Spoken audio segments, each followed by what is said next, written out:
Over the past few days, I've been contacted by GPs from St Andrew's Surgery in my constituency, whose busy practice looks after 13,200 patients.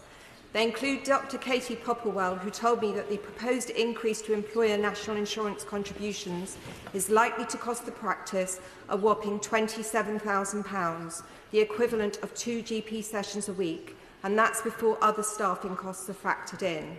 As she puts it, at a time when the government has promised to repair and invest in the NHS, this decision to place a further burden on practices must change, or we will see an adverse impact on patient care on offer in Eastleigh and more practices closing their doors for good.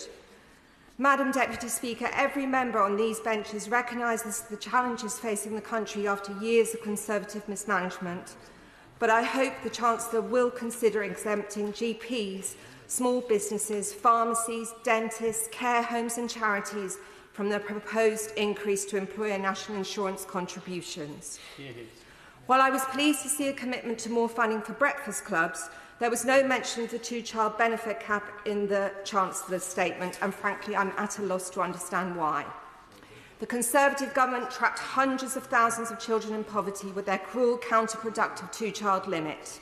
As numerous charities and the Liberal Democrats have pointed out, scrapping the 2-child benefit cap would be the quickest and most effective way to lift children out of poverty in constituencies like mine in Eastleigh and across the UK, with huge long-term benefits for our society and our economy. In Eastleigh, we are also facing a local transport crisis. Hampshire County Council has withdrawn funding from multiple routes over the last year, which has had a huge impact on my constituents, particularly in Chelmsford and Valley Park. The bus fare hike will impact those in my community who can least afford it and could result in yet more routes being cut with no alternative public transport.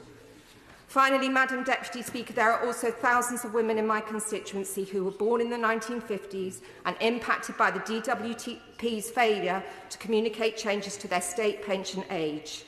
It was incredibly disappointing that the WASPI women didn't get a single mention in the Chancellor's speech. It is 8 months since the Ombudsman found the DWP had failed to adequately communicate the changes. I implore the Chancellor, please make resolving this issue a priority. Don't leave it until the next budget. These women have already waited long enough.